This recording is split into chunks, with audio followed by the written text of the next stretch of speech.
Cette vidéo revient sur la manière dont le Soudan est devenu un pays d'apartheid.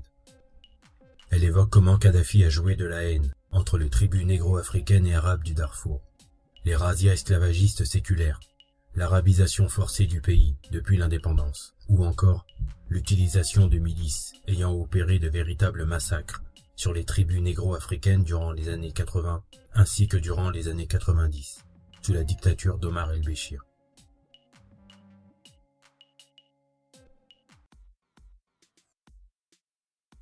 Alors on débute notre chronologie en 1955. C'est précisément durant cette année que la rébellion des sudistes commence. Les politiciens soudanais étaient de toute façon très actifs durant cette année 1955, notamment sur le plan des revendications indépendantistes.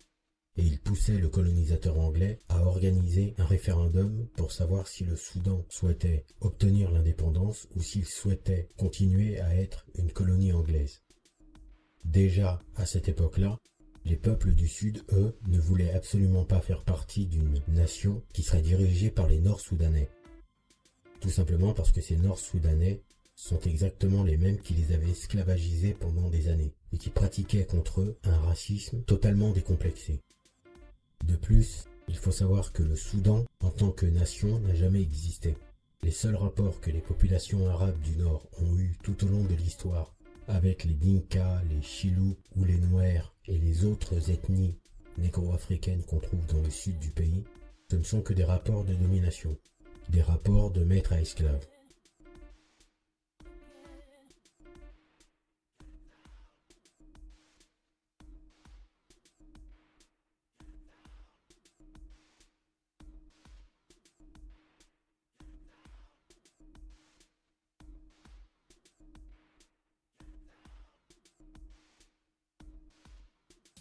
C'est le voyage de Salim Kouakoudane jusqu'à Gondokoro, 1839-1840, qui allait ouvrir le sud. Les dernières années du règne de Muhammad Ali, puis les règnes d'Abbas et de Muhammad Saïd, furent des années terribles pour les populations sudistes. Construisant des araïbes, chassant l'éléphant et pourchassant les esclaves, une bande d'aventuriers aux origines internationales descendit sur le Sud-Soudan, comme une nouvelle plaie d'Égypte. Il y avait parmi eux des Nord-Soudanais, quelques rares Arabes égyptiens, des Turcs, des Kurdes, des Maltais et des Syro-Libanais, et même un bon nombre d'Européens d'origines diverses. Français comme de Malzac, Savoyards comme Brun-Rollet, Anglais comme Péteric. Pour les populations locales, tous étaient des Turcs. Pendant un quart de siècle, ces Turcs pillèrent le pays selon leur bon plaisir, détruisant les troupeaux d'éléphants, volant le bétail, soit pour se nourrir, soit pour obliger les Noirs à sortir des forêts afin de les récupérer, et s'emparant des sauvages à chaque fois qu'ils le pouvaient. Tous les ans, de véritables campagnes saisonnières de chasse à l'homme avaient lieu à partir de Khartoum, en remontant le Nil blanc. Tandis qu'entre le pays Zandé et le Darfertite, Zoubeir Rahman Mansour se taillait un royaume fondé sur la traite des esclaves. Jamais les populations négro-africaines du Sud ne devaient oublier cette période.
Alors le vote du Parlement soudanais pour réclamer l'indépendance du pays est attendu pour le 31 décembre de cette année 1955. Et durant tout ce mois de décembre, les Nord-Soudanais vont essayer de séduire les autres groupes du pays.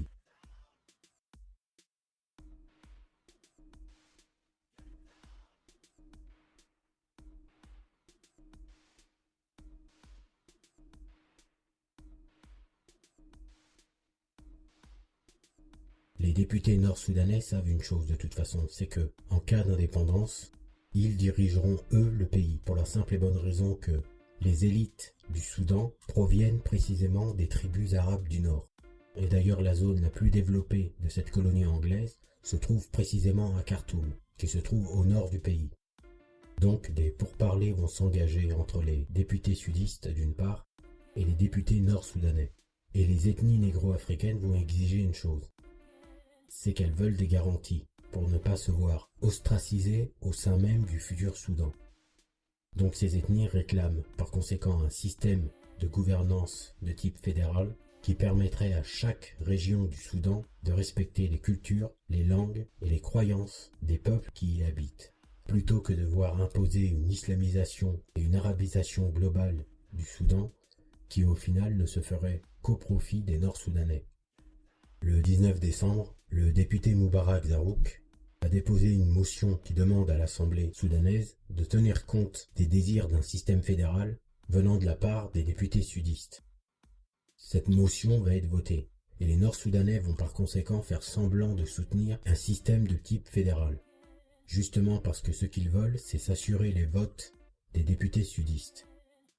Et donc, le 31 décembre, lorsque le vote a lieu au Parlement, les députés sudistes votent pour l'indépendance, comme la majorité des députés du Parlement soudanais.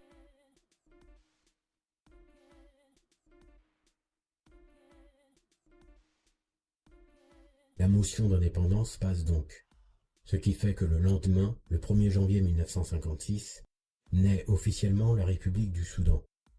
Et dès que l'indépendance est obtenue, les Arabes nord-soudanais verrouillent totalement le pouvoir politique, judiciaire et médiatique du pays. Et bien évidemment, ils ne tiennent absolument pas compte des promesses de fédéralisme qu'ils ont faites. Mieux encore, ils vont entrer dans une politique d'arabisation et d'islamisation globale du pays, y compris les zones où les musulmans sont minoritaires, comme c'est le cas dans le sud du pays. Plus tard, une commission va affirmer que la mise en place d'un système fédéral au Soudan est impossible. Donc pour les Nord-Soudanais, le dossier du fédéralisme au Soudan est clos. Ils ont fait des promesses, mais ils ne les ont pas tenues. Les Sud-Soudanais vont s'en souvenir. En décembre 57, les Nord-Soudanais, qui sont au pouvoir donc, vont enfoncer le clou, puisque le comité constitutionnel va émettre une loi qui rend désormais illégale et passible d'une peine de prison toute revendication d'un système fédéral au Soudan. Ce qui fait que les députés sudistes qui ont fait de cette revendication fédéraliste leur combat, ces députés se retrouvent donc piégés puisque désormais la loi leur interdit de revendiquer ce type de système.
En 1960, l'article 5 de la Constitution du Soudan va faire de l'islam la religion d'État. Dans le sud, le jour de repos, qui était jusque-là le dimanche, va être déplacé au vendredi, qui est le jour de prière des musulmans.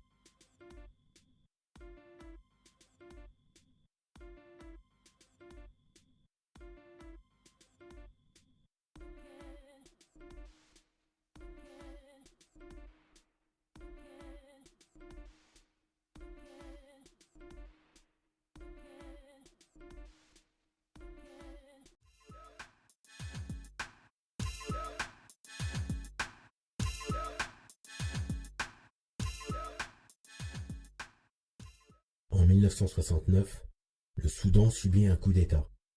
Celui qui est à l'origine de ce coup d'État, c'est un jeune officier soudanais, socialiste et nassérien, qui s'appelle Jafar Nimeiri.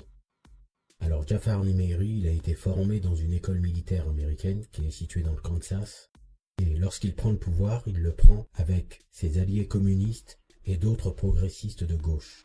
Et la première chose qu'il fait une fois qu'il a accédé au pouvoir, alors déjà il promet une autonomie au sud, et ensuite il attribue le portefeuille de ministre des Affaires du Sud à un dirigeant respecté du Parti communiste soudanais, qui se trouve être d'origine dinka, c'est-à-dire qui appartient à l'ethnie la plus nombreuse qu'on trouve au Sud-Soudan.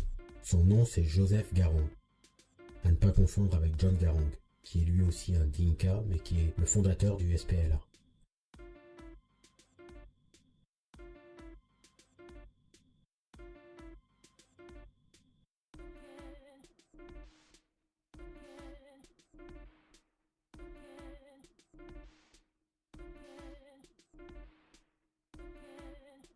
En 1971, Nimeiri, qui est donc au pouvoir depuis 2 ans, commence à voir ses relations avec les communistes soudanais se détériorer.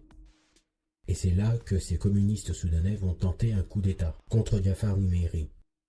Alors Jafar Nimeiri va réussir à contrer le putsch, et ensuite il va opérer une répression, mais alors terrible, puisqu'il va tout simplement liquider le Parti communiste soudanais. Plusieurs leaders communistes seront pendus, dont Joseph Garang, son ancien ministre des Affaires du Sud.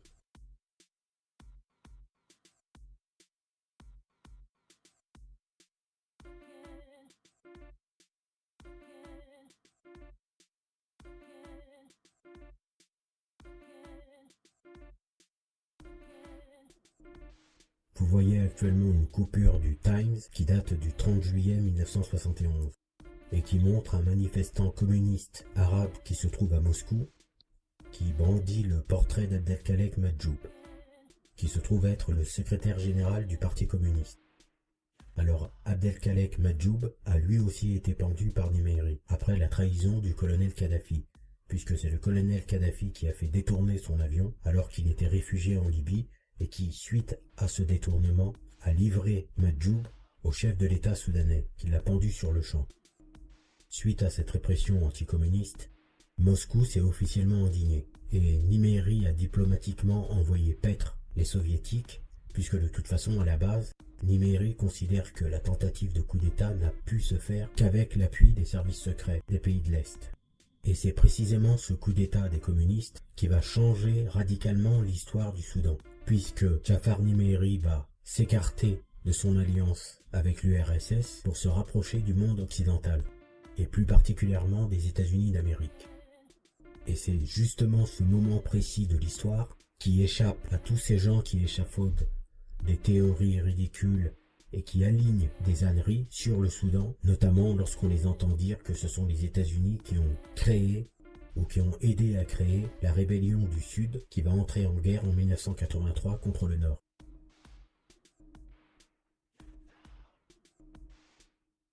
En mars 1972, Jafar Nimeiri met un terme à la guerre entre le Nord et le Sud, qui a débuté en 1955. Les accords de paix qui mettent fin à cette guerre, ce sont les accords de paix d'Addis Abeba. Et ceux qui parrainent la signature de ces accords de paix, ce sont précisément les Américains, le nouvel allié du Soudan. Alors la paix qui est signée en Éthiopie, elle reconnaît une certaine autonomie au sud. Elle admet le respect de ses cultures et le respect de ses religions. Mais les éléments les plus significatifs sont deux points essentiels. Alors le premier point est que les anciens rebelles sud-soudanais qui appartenaient aux Anyanya sont incorporés dans l'armée soudanaise. C'est-à-dire qu'à partir de 1972, cette armée elle est réunifiée à l'image du pays. Le deuxième point essentiel à comprendre, c'est que ces accords de paix sont érigés en loi constitutionnelle. Les sudistes ont fait en sorte que la modification de cette loi soit conditionnée par deux clauses. La première clause, c'est d'obtenir une majorité au Parlement national soudanais, et la deuxième, c'est d'obtenir un référendum au Sud-Soudan qui lui aussi apporterait une majorité. Donc on le voit, les Sud-Soudanais ont tiré les leçons du sale coup que les Nord-Soudanais leur avaient fait juste avant l'indépendance. Et cette fois, ils ont pris leurs précautions. Alors le parti qui signe ces accords, c'est le SSLM, le Southern Sudan Liberation Movement, qui est dirigé par Joseph Lagou. Ce parti du SSLM n'est rien d'autre que la branche politique du mouvement armé des Anyanya. On entend souvent dire que ce mouvement des Anyanya a débuté la guerre, alors qu'en réalité, il n'a pas pu débuter la guerre pour la simple et bonne raison qu'il n'a été fondé qu'en 1963. Il y a beaucoup de mouvements séparatistes qui, entre 1955 et 1972, sont en guerre contre Khartoum, mais si ce sont les rebelles Anyanya qui représentent le Sud durant la signature de ces accords de paix de 1972, ça n'est pas un hasard. Et c'est là qu'intervient Israël. Ce qui va se passer, c'est qu'en 1969, notez bien la date, 1969, Joseph Lagou va écrire un courrier au Premier ministre israélien. Et ce qu'il fait dans ce courrier, c'est qu'il essaye d'obtenir des armes en jouant précisément sur les tensions qu'il y a entre Israël et l'Égypte.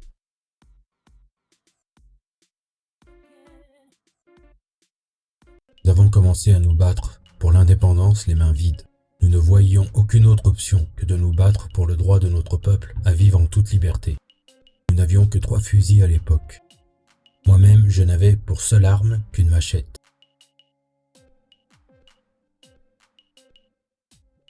J'avais écrit au Premier ministre israélien. Je flattais son ego en lui disant « Je suis heureux que vous, le peuple élu de Dieu, ayez battu les Arabes. » Et puis j'ai ajouté « Moi aussi, je me bats contre les Arabes. Donc si vous nous fournissez des armes, je vais neutraliser les forces soudanaises qui ne pourront donc plus soutenir l'Égypte contre vous. »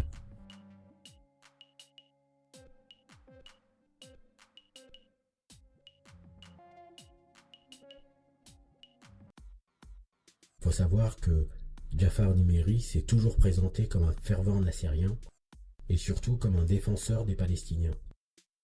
Et le problème, c'est que durant cette année 1969, ou plus précisément de mars 1969 à août 1970, dans la zone du canal de Suez, il y a un conflit armé entre l'Égypte de Gamal El Nasser et l'État d'Israël. C'est cette fameuse guerre qu'on a appelée la guerre d'usure. Le président Jafar Nimeri, en 1969, il apporte clairement et officiellement son soutien à Nasser. C'est ce qui va expliquer qu'en représailles, les Israéliens vont décider de donner leur accord et de répondre favorablement au courrier de Joseph Lagou. Et donc, Israël va soutenir le mouvement des Anyanya qui était en guerre contre Khartoum.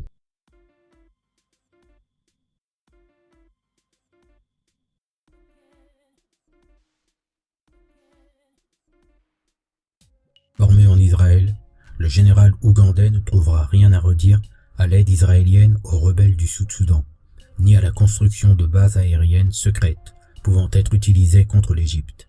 Il sera aidé par le Mossad à fomenter son coup d'État contre Milton Obote en 1971. En juillet, lors de son second voyage à Jérusalem, le nouveau chef d'État ougandais formulera des demandes extravagantes en matière d'armement. Israël refusera. Idi Amin Dada se tournera alors vers le colonel Kadhafi. Alors la photo que vous voyez en ce moment, elle est tirée de la vidéo de propagande pro-Omar el-Béchir qui a été faite par Charles Onana. Comme vous venez de le voir à l'instant, Israël a effectivement soutenu les Anyanya.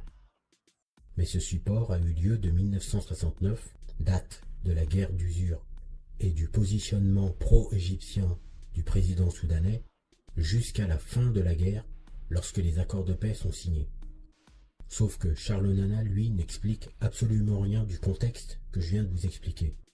Son idée, c'est précisément de faire croire que les sudistes se sont lancés dans la guerre dès 1955 parce que les Israéliens les avaient armés.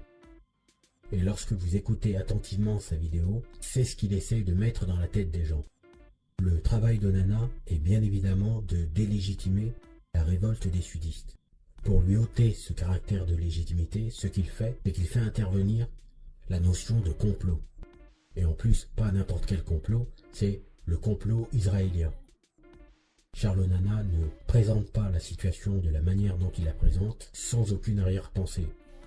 Il veut jouer sur le sentiment antisioniste qui va pousser et inciter les gens à rejeter et à n'avoir aucune compassion pour des gens qui se font écraser si derrière l'écrasement de ces gens, il y a Israël.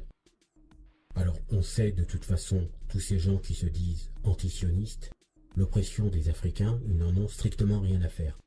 Ils ne font semblant de s'y intéresser que lorsqu'ils peuvent mettre en accusation soit l'Occident, soit Israël.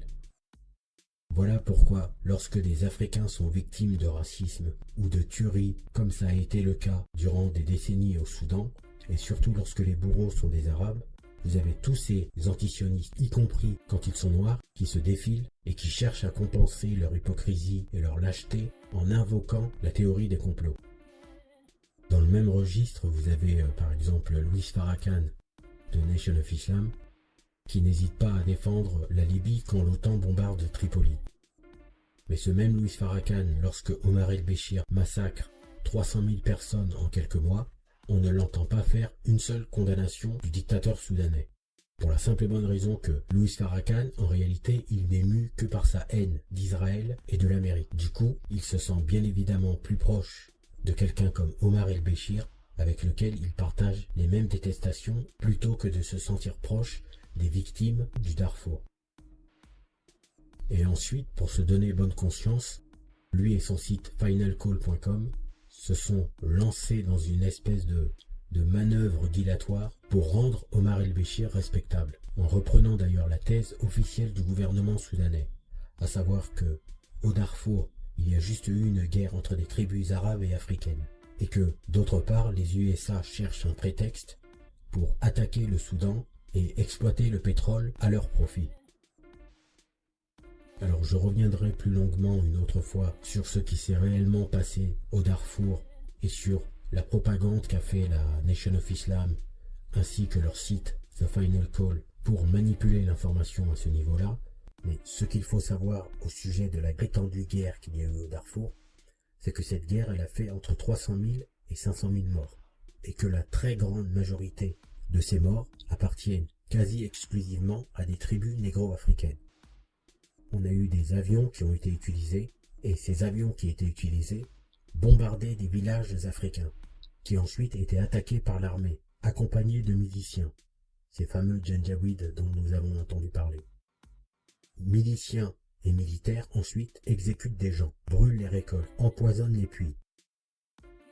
Pour des gens normaux, ça s'appelle tout simplement des crimes de guerre, qui visent des civils, parce que là ce ne sont pas des rebelles qui sont attaqués. Mais Louis Farrakhan, lui, a essayé de présenter ça comme une guerre tribale. Comme si des nomades du Darfour avaient les moyens de s'acheter des avions. Et comme s'ils avaient les capacités pour les piloter. Les pilotes qui sont dans ces avions, ce sont des militaires professionnels qui appartiennent à l'armée soudanaise. Et c'est précisément l'armée soudanaise qui bombarde ces villages, qui, je le répète, sont des villages exclusivement africains. À côté de ces villages qui appartiennent à des tribus négro-africaines, vous avez des villages arabes. Il n'y a pas un seul village arabe qui a été bombardé par l'armée.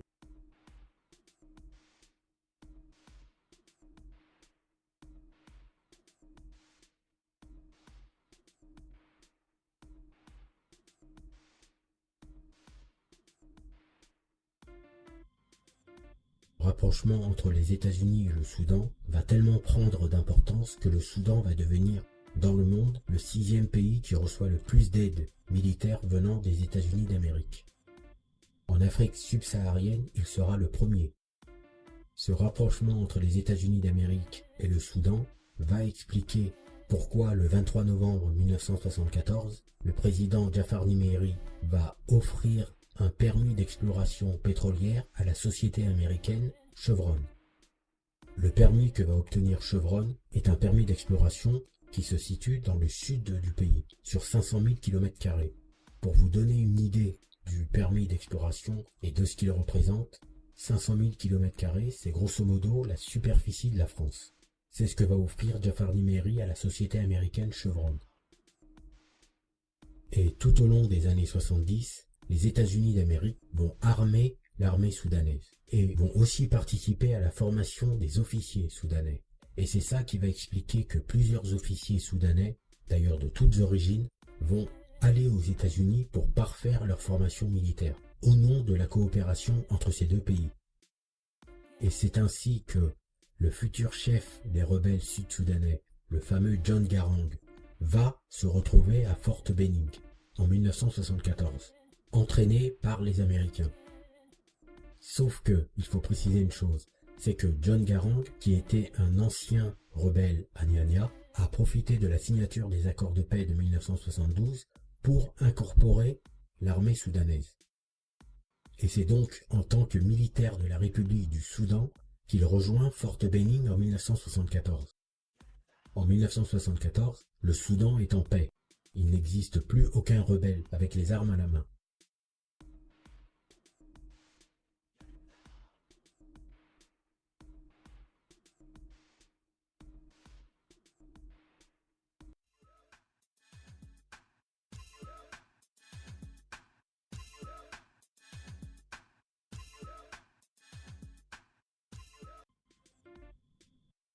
Le 2 juillet 1976, Mouammar Kadhafi tente de renverser le président soudanais Jafar Nimeri. Et il envoie pour ça, à la conquête de Khartoum, plus de 1200 membres de sa légion islamique ainsi que des partisans de l'Oumma. Alors l'Oumma, c'est un parti islamiste qui forme la branche politique d'une secte qui s'appelle les Al-Ansar. Point important à retenir, c'est que c'est un parti politique qui est basé au Darfour, qui est une région frontalière du Tchad, mais aussi de la Libye. Le parti Oumma est dirigé par Sadek El-Mahdi, qui va devenir au fil des années la marionnette du colonel Kadhafi, qui va financer son parti pour prendre le pouvoir d'abord au Darfour, puis ensuite au Soudan, puisque Kadhafi déteste Jafar Nimeri, qu'il considère comme un pion que les États-Unis d'Amérique utilisent pour contrer sa propre hégémonie au Sahel.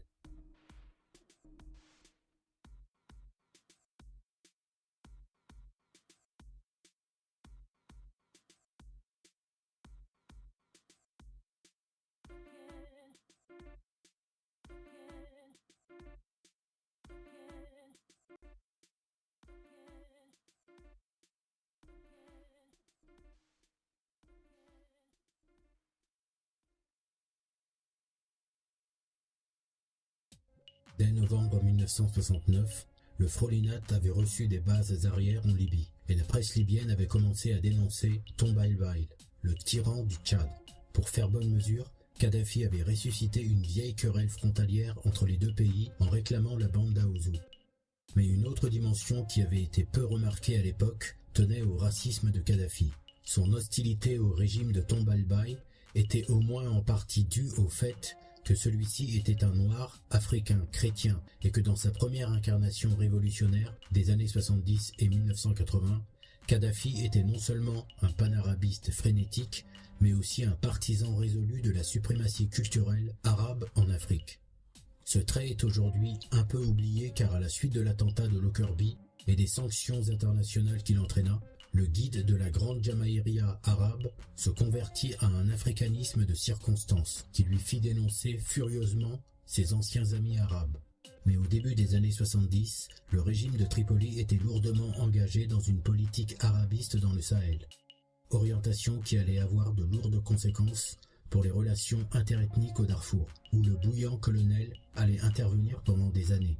Il avait d'ailleurs déjà commencé à pratiquer ce qu'il prêchait en Libye même. Citation. Ses vues personnelles étaient pleines d'un folklore racial, habité par la fourberie des Zoulgas, le terme péjoratif utilisé par les Bédouins arabes pour décrire les Goranes de Libye, du Tchad et du Soudan, que leur culture toubou rendait férocement indépendants. Dans l'imaginaire bédouin, on ne pouvait pas leur faire confiance, et Kadhafi s'employa à les réduire en Libye même. Des milliers de Toubous furent chassés du Fezzan en 1970. La Légion islamique et le Rassemblement arabe du Darfour seront créés dans cet objectif afin de revendiquer l'identité arabe de cette province. Le président Niméri, préoccupé par l'accueil trop chaleureux que Kadhafi a réservé à Sadek El-Mahdi, son principal opposant en exil en Libye, commence à encourager la fragile administration de Félix Maloum, le nouveau président tchadien après l'assassinat de Tombalbaye en 1975. En représailles, Kadhafi envoie en 1976 une troupe de 1200 hommes à travers le désert pour prendre Khartoum. La force libyenne est battue après 3 jours de violents combats. Et Niméri choisit d'aider le plus radicalement anti-libyen des leaders des chefs tchadiens, Hissène Habré, offrant à ses forces armées du Nord une arrière-cour au Darfour. Tous ces événements extérieurs bouleversent la structure sociétale traditionnelle du Darfour. On demande à ces tribus locales si elles se rattachent aux Arabes progressistes et révolutionnaires ou aux Africains réactionnaires et anti-arabes. Le gouvernement de Khartoum, plutôt que de calmer ces nouvelles tensions ethniques, préfère les exacerber quand elles lui semblent utiles dans le conflit Libye-Tchad-Soudan.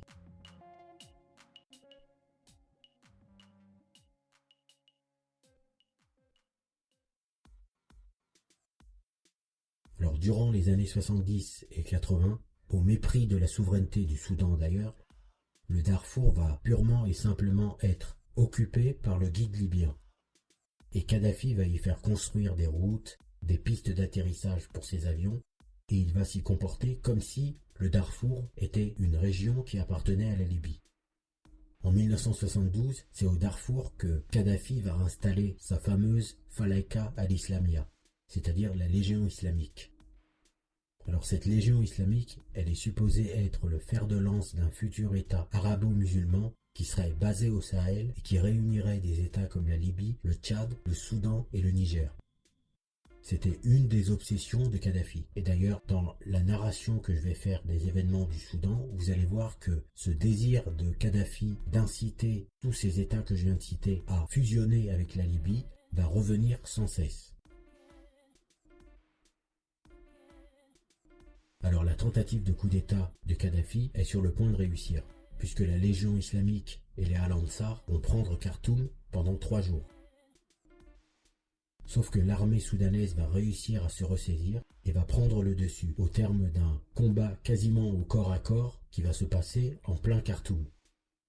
Et une fois que l'armée soudanaise a réussi à prendre le dessus, Jafar Niméri va se venger sur les partisans de la confrérie des Al-Ansar. D'abord ceux qui sont installés à Khartoum, qui vont être pourchassés, arrêtés, emprisonnés, exécutés.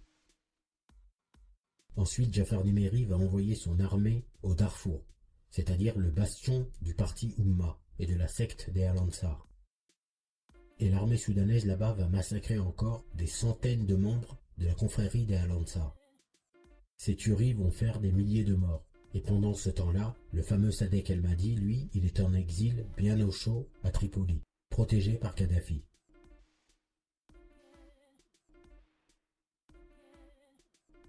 Alors la coupure du Times que vous voyez date du 6 juillet 1976 et elle annonce que Niméri met un terme aux relations diplomatiques entre le Soudan et la Libye, précisément après cette tentative de putsch. Bien évidemment, Kadhafi jure sur tout ce qui bouge qu'il n'a absolument rien à voir avec cette tentative de coup d'État, alors que les colonnes de blindés sont parties du sud de la Libye.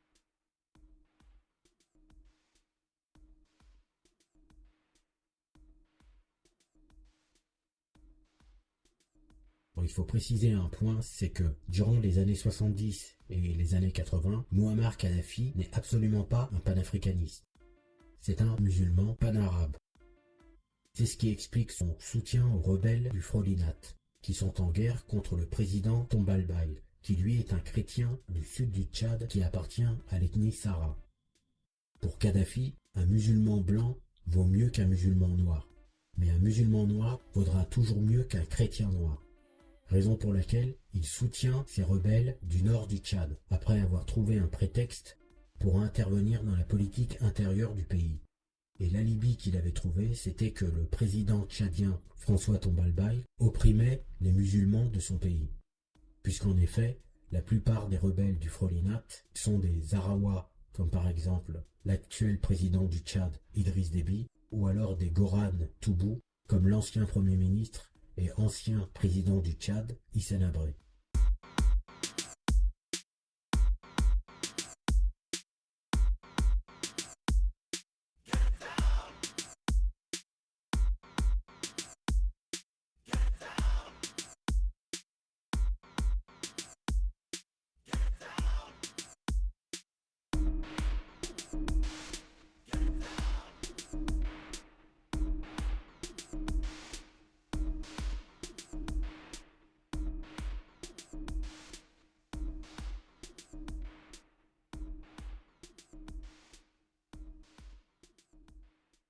Fin novembre 1972, des troupes libyennes passent à Aouzou, sans y rester.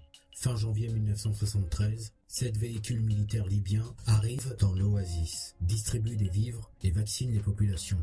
Un guide sert d'interprète auprès des Toubous qui ne parlent pas l'arabe. Entre mars et juin 1973, l'installation permanente des Libyens commence. Des militaires occupent le poste local et hissent leur drapeau. Des autorités civiles les rejoignent. Des vivres sont à nouveau distribués aux habitants, ainsi que des cartes d'identité libyennes et des passeports. D'un point de vue administratif pour les Libyens, Aouzou est rattaché à Koufra, distant d'environ 670 km. Par la suite, les hommes de cette zone feront leur service militaire dans l'armée libyenne, et les enfants seront scolarisés en langue arabe. Cette occupation se fait en violation des chartes de l'OUA et de l'ONU. 1973, Kadhafi va envahir la bande d'Aouzou, qui est un territoire au nord du Tchad qui est revendiqué par la Libye depuis des années, puisque le colonel Kadhafi considère que le nord du Tchad lui appartient. Et ce qui est assez amusant lorsque Kadhafi envahit la bande d'Aouzou, c'est que le président Tombalbaye ne dit absolument rien, pour la simple et bonne raison que malgré les tensions qu'il y a entre la Libye et le Tchad, Kadhafi va promettre d'investir ses pétrodinars dans l'économie tchadienne. Du côté des rebelles tchadiens du Frolinat, tous vont s'écraser devant l'invasion de la bande d'Aouzou, alors que tous ces rebelles du Frolinat sont eux-mêmes originaires du nord. Mais comme Kadhafi les finance, tous se taisent. Le seul qui va oser parler, c'est Hissène Habré. Et il dira « Le nord du pays est menacé par un aventurier, Kadhafi, qui assure la relève des Européens dans la conquête. L'Afrique est menacée par d'autres espèces de blancs qui, passant pour forts, veulent nous rendre esclaves. Les Européens ont partagé l'Afrique en 1884, les Kadhafi la veulent en 1974. Et finalement, après l'avoir envahi, Kadhafi va annexer purement et simplement la bande d'Aouzou en 1976 et va en faire officiellement un territoire libyen. Le président tchadien va mourir assassiné lors du coup d'État qui va avoir lieu au Tchad en avril 1975. Et les putschistes qui vont le renverser vont mettre au pouvoir un autre chrétien qui lui aussi est originaire du Sud et qui d'ailleurs appartient à la même ethnie que François Tombalbaye. C'est-à-dire que c'est un Sahara et son nom c'est Félix Maloum. Sauf que Félix Maloum, il ne va tenir que 4 ans face à la pression de Kadhafi, qui continue à armer les rebelles du Frolinat pour qu'ils prennent le pouvoir au Tchad. En 1979, Félix Maloum va tout simplement jeter l'éponge. Il va s'exiler au Nigeria et il va se retirer totalement de la vie politique. Et du coup, laisser le pays entre les mains des rebelles du Frolinat.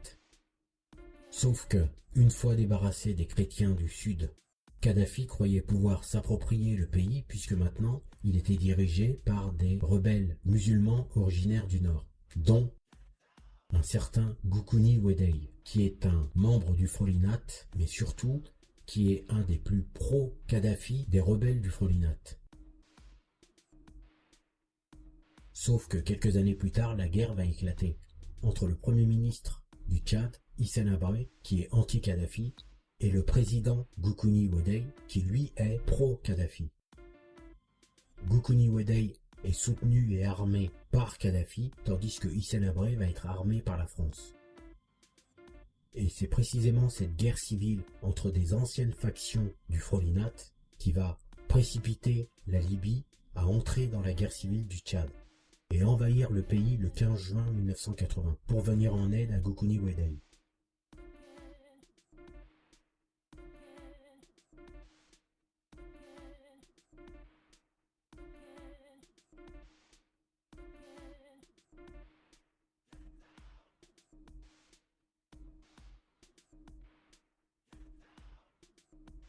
En récompense à ce soutien, en 1981, le président tchadien Goukouni Weddey va annoncer officiellement un accord de fusion entre le Tchad et la Libye. Là, on en revient à ce dont je parlais tout à l'heure, l'obsession de Kadhafi.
Kadhafi avait commencé par soutenir le régime de Niméry au Soudan parce qu'il y voyait un régime nationaliste arabe révolutionnaire. Lors d'une rencontre avec le chef de l'État soudanais à la fin de 1971, il lui avait même offert de fusionner les deux pays pour créer un noyau révolutionnaire arabe. Il avait très mal pris le refus de Niméry et surtout le fait que, plutôt que de céder à ses appels, ce dernier avait préféré négocier en 1972 un accord de paix avec les sudistes chrétiens, que Kadhafi considérait comme vendus à la CIA.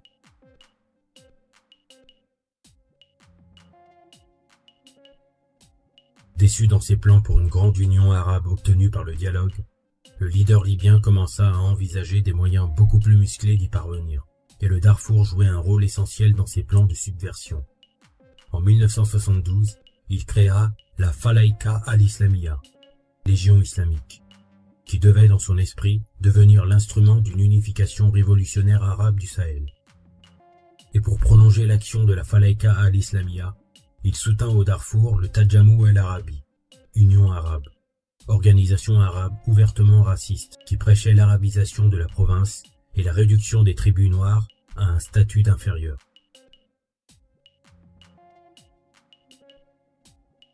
Le nouveau chef d'état-major, le général Tidjani Adam At-Taher, s'était immédiatement rendu à Tripoli pour mendier quelques moyens, et Kadhafi n'avait pas refusé, mais il avait réitéré sa demande d'annexion du Darfour, qui l'intéressait désormais d'autant plus qu'il se préparait à l'utiliser comme base arrière pour lancer Déby contre le Tchad.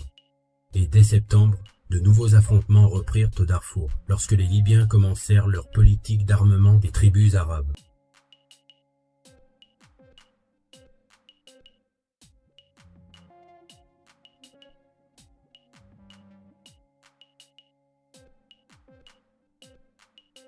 Dans les années 80, c'est toujours ce même colonel Kadhafi qui va distribuer des armes aux tribus nomades Baggara du Darfour pour qu'elles se soulèvent contre les ethnies africaines. Et donc nous allons avoir tout un tas de massacres contre des civils qui appartiennent à des ethnies africaines. Et en réponse à ces massacres, les Fours, qui sont des négro-africains, qui sont d'ailleurs l'ethnie la plus nombreuse au Darfour, vont eux aussi créer leur propre milice. Et ils vont se mettre à rendre la monnaie de la pièce aux Baggara, c'est-à-dire qu'ils vont se mettre eux aussi à massacrer des nomades arabes du Darfour. Toujours dans cette même politique de soutenir la suprématie arabe au Darfour pour que les tribus minoritaires arabes prennent le pouvoir, Kadhafi va financer une organisation suprémaciste et anti-africaine qui s'appelle la Tadjamou al-Arabi, qui signifie le rassemblement arabe. Alors cette organisation, elle appelait purement et simplement à la domination des tribus négro-africaines du Darfour. Les membres de la Tadjamou avaient développé une feuille de route qui leur permettrait au fil du temps d'accéder au pouvoir. Au Soudan, il y a un universitaire qui est d'ailleurs originaire du Darfour qui s'appelle Abdoulaye Osman El Tom, qui a traduit en anglais tous les documents de la Tadjamou. J'ai fait une traduction des textes du professeur Abdoulaye Osman El Tom sur mon site en 2011. Vous les trouverez sur pianki.com en tapant Tadjamou. T-A-J-A-2-M-U.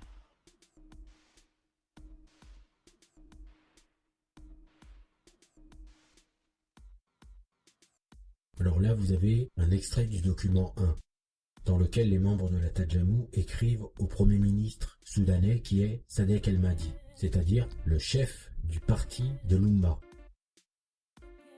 À rappeler, c'est que parmi les Janjaouides qui en 2003-2004 vont massacrer des centaines de milliers d'innocents négro-africains du Darfour en les ciblant sur la base de leurs origines ethniques, eh bien parmi ces gens, on va retrouver des membres de la Tadjamou. Ce qui de toute façon est tout à fait normal, puisque Tadjamou et parti Oumma, on retrouve des liens de parenté. Ici, on voit que les membres de la Tadjamou revendiquent leur arabité, puisque au cas où des gens ne l'auraient pas compris, ces gens dont nous sommes en train de parler, c'est-à-dire ces Baggara du Darfour, ils ont la peau noire, mais ils se considèrent comme de vrais Arabes.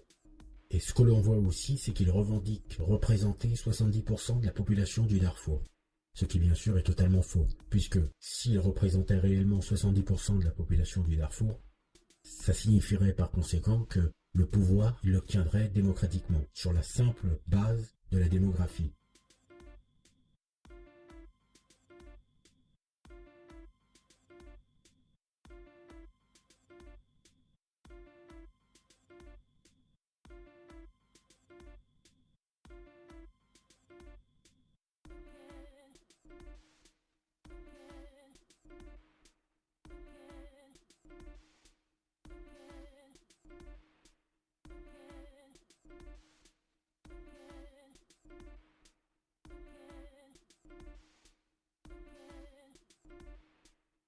Dans le document 2, on voit le degré d'aliénation des Arabes du Darfour. Les Arabes nord-soudanais, ce sont ceux que l'on appelle aussi les Arabes de la vallée du Nil.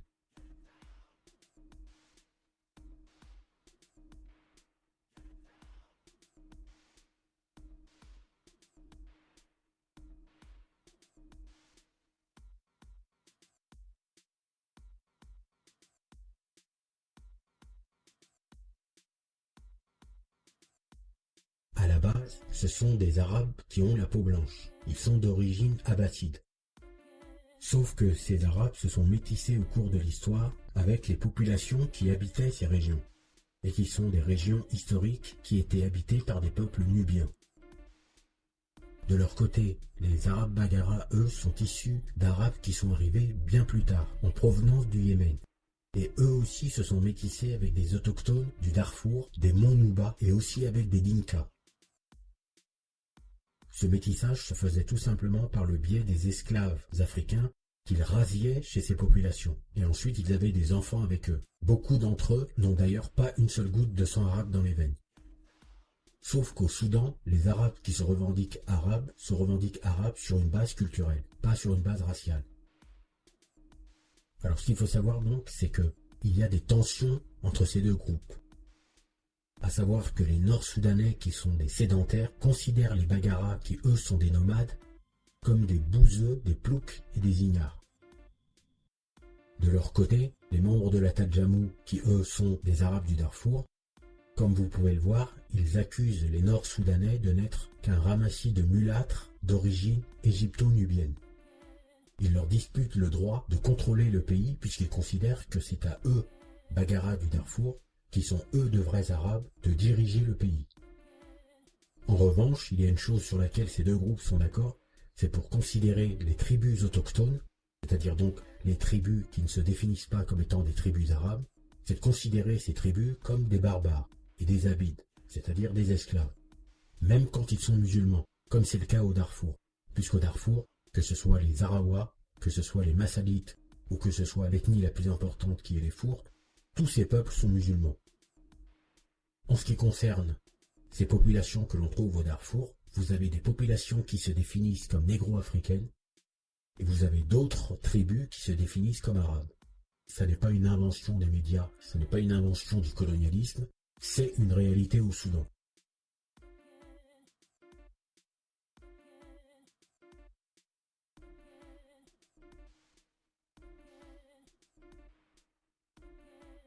Alors ici, les membres de la Tadjamou veulent avoir un accès aux terres des tribus africaines et remettent en cause le droit foncier des tribus indigènes.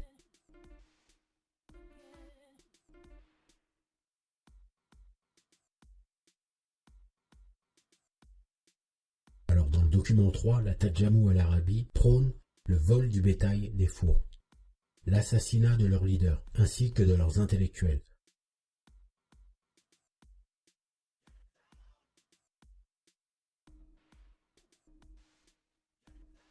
Dans le document 4, la Tadjamou réagit violemment à la nomination de ministres qui appartiennent à des ethnies négro-africaines dans le gouvernement régional du Darfour. Et là, ils emploient volontairement un terme méprisant, qui est celui de Zoulga, qui, si vous voulez, est l'équivalent du mot nigger.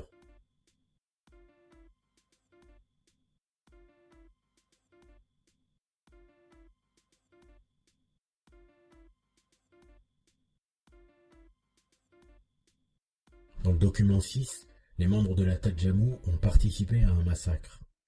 Et ils sont donc paniqués quant au charnier qui pourra être découvert par l'ONU, par l'Union européenne ou par l'Union africaine, et ce qu'ils souhaitent, c'est d'obtenir les moyens de déplacer ces corps avant qu'une enquête ait lieu. Donc les corps seront déterrés et brûlés.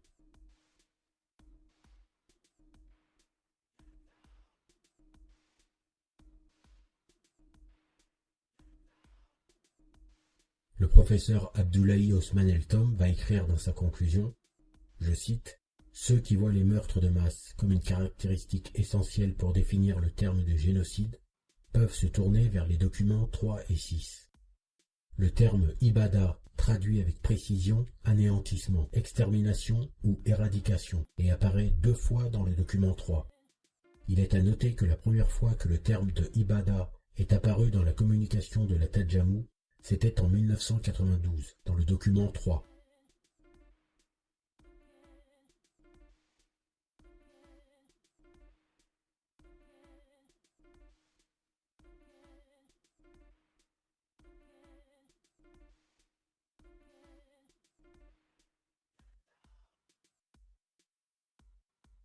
C'est à cause de la pression que Kadhafi met sur tous ces pays tout au long des années 70 et tout au long des années 80 que, comme on le voit dans cet article du Times, le président américain va relancer les autorisations de vente d'armes au Soudan.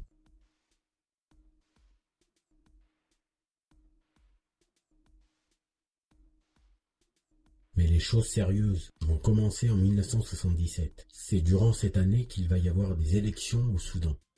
Et Jafar Nimeyri va les remporter. Il va être élu pour 6 ans.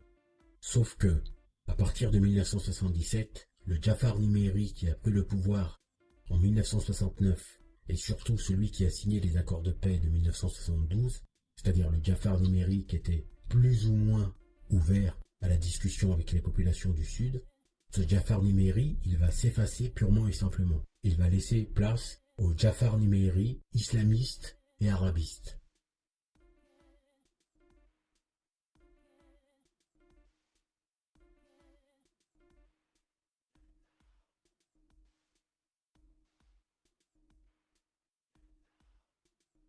Suite à sa victoire aux élections de 1977, ce qu'il va faire, c'est que, au nom de la réconciliation nationale, il va libérer tous les opposants qu'il avait emprisonnés. Ensuite, il va renouer des contacts dans des rencontres secrètes avec Sadek El-Mahdi. Parmi les opposants qu'il libère au nom de la réconciliation nationale, il y a des fondamentalistes qui sont virulemment hostiles au Sud-Soudan. Parmi eux, il y a Hassan El-Tourabi, qui sera l'auteur du coup d'État de 1989, qui va mettre Omar el-Béchir au pouvoir. Et à partir de cette victoire aux élections, Jafar Nimeyri va tout simplement trahir les accords de paix de 1972, puisqu'il va demander aux islamistes radicaux qu'il vient de libérer de réviser la constitution soudanaise pour la mettre en conformité avec la charia. Et Nimeyri vient tout simplement de faire le premier pas dans l'explosion du pays.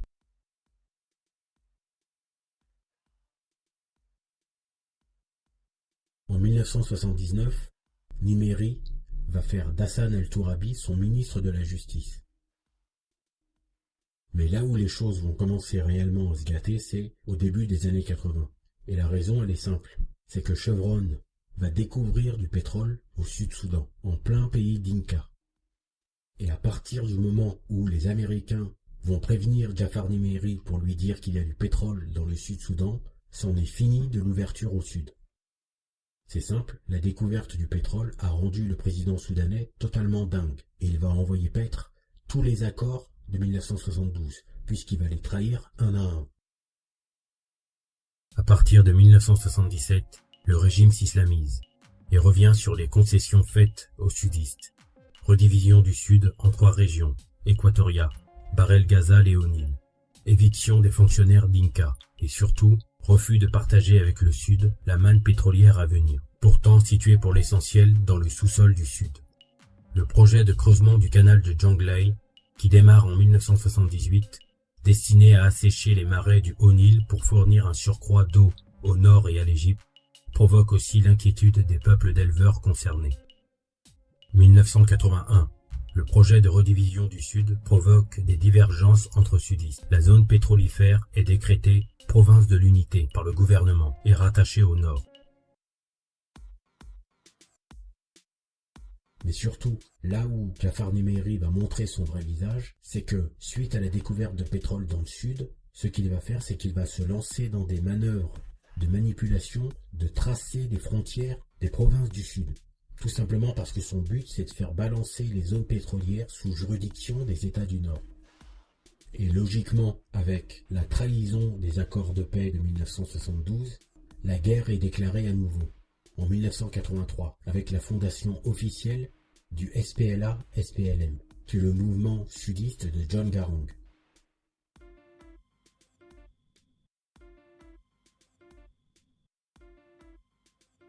Et ce SPLA-SPLM, il est armé par l'URSS, par l'Éthiopie marxiste et surtout par Mouammar Kadhafi.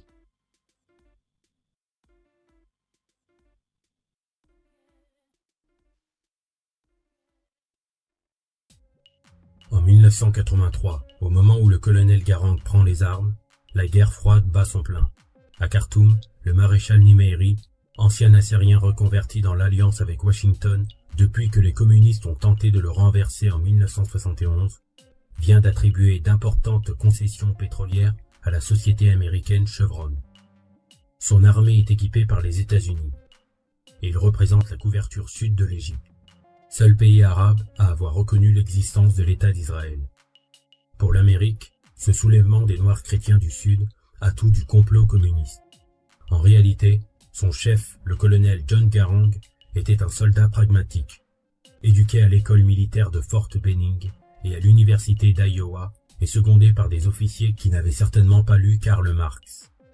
Mais guerre froide oblige, les rebelles joignent immédiatement le territoire éthiopien, où le régime militaro-communiste du colonel Mengistu Haile Mariam les accueille à bras ouverts.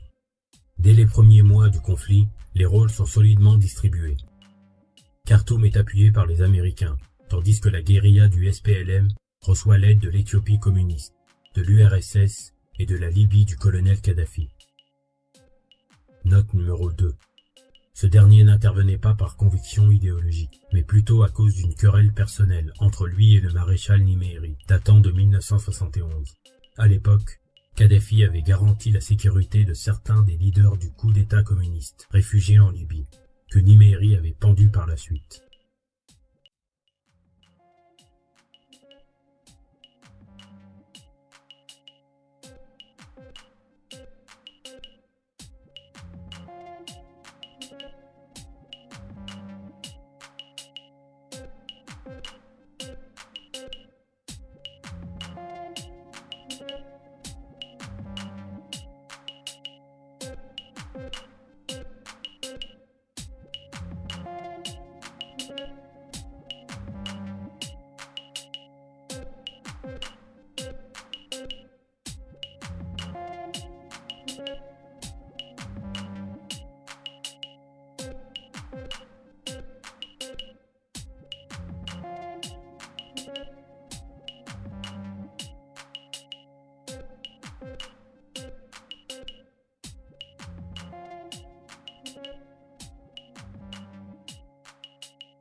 Deux mois plus tard, en septembre 1983, Niméry impose la charia.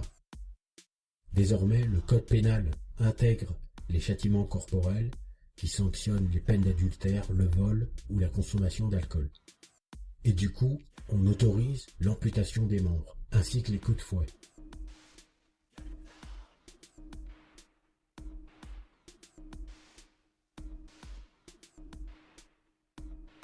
En octobre 1983, à Bentiu dans la province du Haut-Nil, il va y avoir un massacre où 800 civils sud-soudanais vont se faire trucider par l'armée soudanaise, qui va incendier leurs maisons et exécuter les habitants. La majorité des victimes sont des femmes et des enfants. Alors ces tueries ont été réclamées par Jafar Niméry, tout simplement parce qu'elles font partie d'un plan qui consiste à terroriser les populations indigènes du Sud-Soudan qui habitent sur des terres qui regorgent de pétrole. Et le but de Jafar Niméry, c'est de faire en sorte de les chasser. Durant ce massacre de Bentiu, en octobre 1983, l'armée soudanaise va être appuyée par des miliciens. Et ces miliciens, ce ne sont pas n'importe quels miliciens. Ce sont des miliciens qui appartiennent à des tribus de nomades Bagara, dont je viens de vous parler à l'instant. Ils vont prendre le nom de Mouraïlines. Et ces Mouraïlines, en réalité, ce ne sont rien d'autre que des criminels, des violeurs et des pillards qui vont kidnapper et vendre des Dinkas comme esclaves domestiques, comme esclaves sexuels, qui vont massacrer des milliers et des milliers de Dinkas dans le sud tout au long des années 80. Pour vous faire une idée de ce qu'est un Mouraïline, c'est simple. Un Mouraïline, c'est un Janjaweed qui, au lieu de massacrer des populations au Darfour, massacre des populations du Sud-Soudan. Ça a exactement la même fonction. C'est créé par le gouvernement et c'est armé par le gouvernement.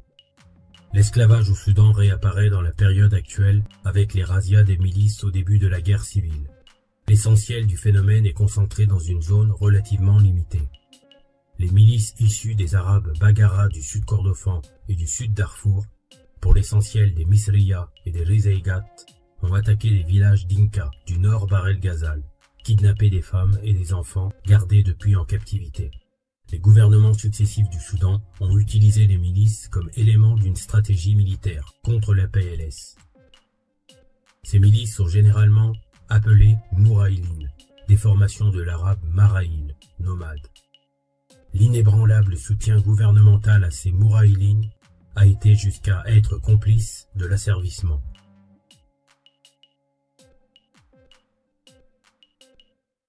De 1985 à 1989, les Mouraïlines ont organisé une série d'actions dévastatrices dans le nord du Bahr el-Ghazal, tuant des dizaines de milliers de Dinkas, déplaçant des centaines de milliers, volant peut-être l'essentiel du bétail de la région et raptant des milliers de femmes et d'enfants. Les Mouraïlines furent mobilisés et armés par le président Niméri, puis par le Conseil militaire transitoire, entre 1985 et 1986. Durant la période suivante, 1986-1989, l'importance de ce groupe s'accrut, y compris politiquement. Les Bagharas soutiennent le parti Oumma, qui obtint le plus important nombre de députés aux élections de 1986 et désigna le Premier ministre, Sadek El-Mahdi. De nombreux indices suggèrent en effet que certaines personnalités au sein du parti Oumma et le gouvernement lui-même étaient directement impliqués dans le processus d'escalade des conflits entre les Arabes Bagharas, éleveurs de bovins, et leurs voisins les Dinkas. Ces conflits sont récurrents et liés à des problèmes concernant les pâturages. Mais les pouvoirs des élites arabo-islamistes avaient pris l'habitude d'utiliser les tribus Bagharas dans leur effort de guerre contre les rebelles du Sud. Vers la fin de son régime, le général Jafar Nimeiri s'était efforcé de se servir des corps armés traditionnels des Bagharas face aux forces de John Garang, le chef des rebelles sudistes, qui, en 1983, déclara la guerre au régime. Nimeiri fournit aux Bagharas des armes plus sophistiquées et rendit légales leurs agressions contre les Dinkas. Après la chute du dictateur, le gouvernement Sadek El-Mahdi, élu Premier ministre en 1986, poursuivit la même politique. Dès la fin de 1986, des rumeurs s'élevaient dans les cercles politiques et intellectuels de l'opposition de gauche pour dénoncer et condamner la création par le gouvernement de milices recrutées parmi certaines tribus Bagharas, Rizeigat et Misriya, que l'on appela désormais Kouat al-Maraïl, force nomade.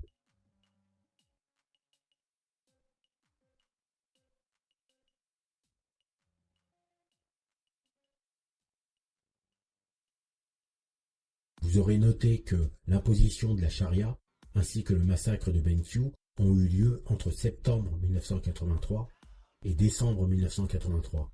Eh bien, malgré la tournure islamiste de Nimeiri, malgré les massacres qui vont se poursuivre tout au long des années 80 contre les Dinkas et contre les autres ethnies négro-africaines du Sud, les États-Unis vont continuer à soutenir le Soudan. Et le président américain Ronald Reagan va recevoir Jafar Nimeiri lorsqu'il va faire une tournée mondiale à la fin de l'année 1983. Et voilà le message qu'il va lancer au président Jafar Nimeiri devant la presse. Une fois de plus, cela a été un honneur et un plaisir d'accueillir le président Nimeiri à Washington. Le président Nimeiri est un ami. Peu de gens ont son courage et sa clairvoyance en tant que faiseur de paix en Afrique et au Moyen-Orient. J'ai une grande estime pour ses idées et ses conseils avisés.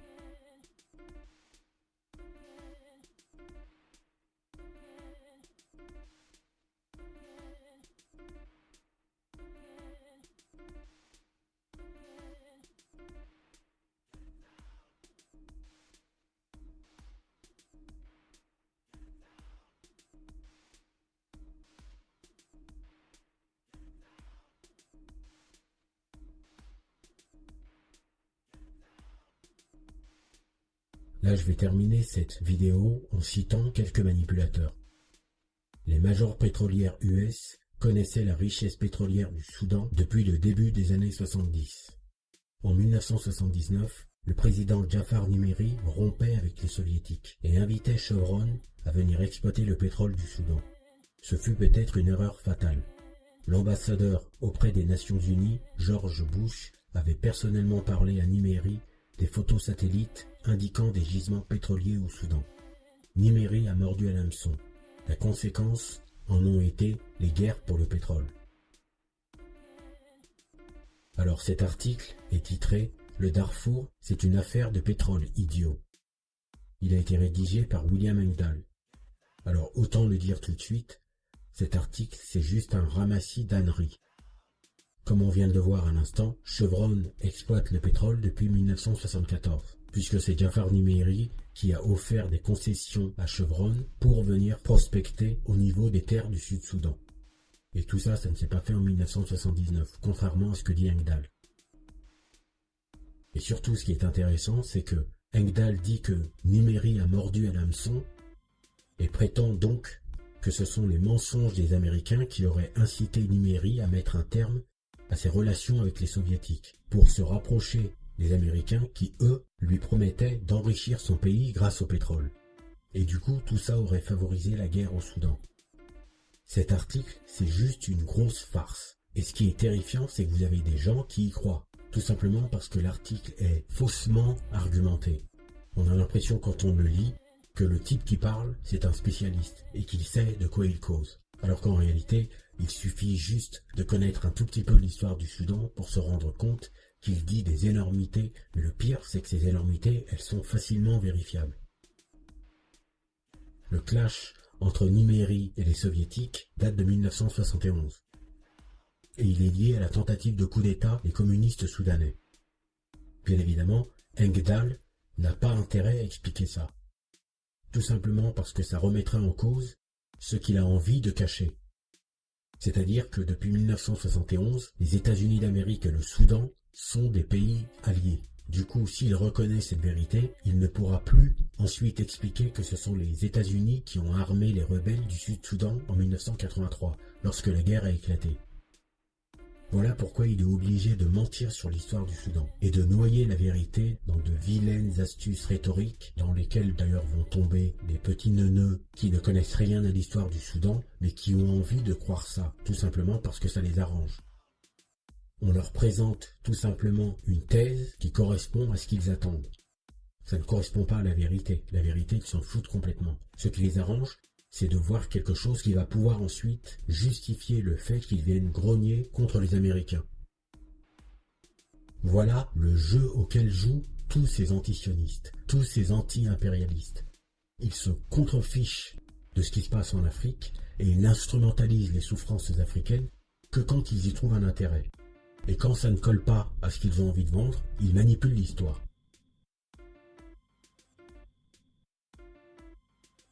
Toujours dans le même article d'Engdahl, il poursuit. Les USA, agissant par des alliés de substitution au Tchad et dans les pays voisins, ont entraîné et ont armé l'armée de libération du peuple du Soudan, SPLA, dirigée jusqu'à sa mort en juillet 2005 par John Garang, formé à l'école de forces spéciales US à Fort Benning en Géorgie. Là, ça n'est même plus de l'ignorance, c'est tout simplement de la manipulation. Engdahl n'a aucun intérêt à dire que John Garang se trouve à Fort Benning en tant qu'officier soudanais, puisqu'il serait donc du coup obligé de reconnaître que le Soudan, en 1974, est armé par les États-Unis d'Amérique. Et ça remettrait en cause toute sa théorie stupide. Un autre article dans la même veine que celui de William Engdahl, c'est-à-dire un article mensonger avec des références faussement argumentées par un type qui n'y connaît strictement rien, c'est l'article qui a été écrit par un ancien dirigeant de la Sonatrach, la société des pétroles algériens. Et donc Hossein Malki a été publié sur le site Algeria Watch le 4 septembre 2008. C'est le prototype parfait de l'article poubelle qui est écrit par un paresseux qui considère que l'histoire d'un pays africain ne mérite absolument pas qu'on s'y attarde. Et que du coup, il peut se permettre de raconter n'importe quoi. Et voilà ce que dit Hossein Malki dans l'article. La réalité est qu'à l'origine de cette guerre, on trouve la découverte par Chevron Texaco d'immenses réserves de pétrole au Sud-Soudan. La compagnie américaine avait investi 1,2 milliard de dollars de l'époque dans des travaux de prospection dans la région. Elle a été amenée à suspendre en 1984 ses travaux à la suite d'attaques et d'assassinats qui ont ciblé ses hommes et ses installations avant de quitter définitivement le pays. Elle a, plus tard, vendu les intérêts qu'elle possédait au Soudan. En représailles, l'administration américaine, agissant par l'intermédiaire de pays de la région, Ouganda, Éthiopie, Érythrée et Tchad, a armé et financé l'APLS, qui a réussi à tenir en échec l'armée soudanaise de 1984 à 2005, année au cours de laquelle a été signé l'accord qui a mis fin aux hostilités et au cours de laquelle est intervenue la mort de John Garang. Les États-Unis ont également contribué à la formation des troupes de l'APLS. John Garang a, lui-même, bénéficié d'une telle formation à l'école des forces spéciales de Fort Benning en Géorgie. Voilà maintenant qu'on découvre que ce sont les États-Unis qui sont à l'origine de la guerre de 1983. Alors qu'en réalité, le rôle des États-Unis à ce moment-là n'est absolument pas du côté des Sud-Soudanais, mais il est du côté des Nord-Soudanais. Les Américains n'avaient aucun intérêt à soutenir les rebelles du Sud. Tout simplement parce que ça mettrait un frein à l'exploitation du pétrole et que ça mettrait en péril leur alliance avec le Soudan. Or, les États-Unis, l'alliance, ils l'ont eue avec le Soudan de Jafar Numeri, pas avec les sudistes, dont ils se foutent complètement. Et ce qui va se passer, c'est qu'à partir de 1989, les militaires partisans d'un islamisme rétrograde, comme Omar el-Béchir, ainsi que les islamistes du Front National Islamique d'Hassan el-Tourabi, ces gens vont arriver au pouvoir par le biais d'un coup d'État, c'est-à-dire qu'ils vont déposer Sadek el-Mahdi, qui a gagné les élections de 1986. Donc, ils vont déposer quelqu'un qui a été démocratiquement élu. Et ce qui caractérise le nouveau pouvoir du Soudan à partir de juin 1989, c'est que ces militaires et ces islamistes sont anti-américains et surtout, ils soutiennent le djihadisme international. C'est eux qui vont notamment inviter Carlos au Soudan, de la même manière qu'ils vont inviter Oussama Ben Laden. Et on va voir d'ailleurs tout un tas de groupes révolutionnaires et terroristes qui seront tous invités à venir s'entraîner au Soudan. Ce n'est qu'à partir de ce moment-là que Washington va faire semblant de s'intéresser au sort des tribus négro-africaines, qui ont été massacrées tout au long des années 80. Washington n'a jamais levé le pouce. C'est à partir de ce moment-là que les médias vont relayer tout ce qui se passe au Soudan. Et là, on va dénoncer les méchants et vilains Arabes du Nord, les mêmes qui étaient des amis tant qu'ils étaient pro-américains. Et voilà le jeu auquel jouent les Américains, les pays arabes en Afrique. Ils ne se préoccupent que d'exploiter l'Afrique à leur profit. Quand ces crimes sont commis par des adversaires respectifs, ils sautent sur l'occasion et ils viennent montrer leur indignation. Quand ces crimes sont commis par des amis, ils se taisent.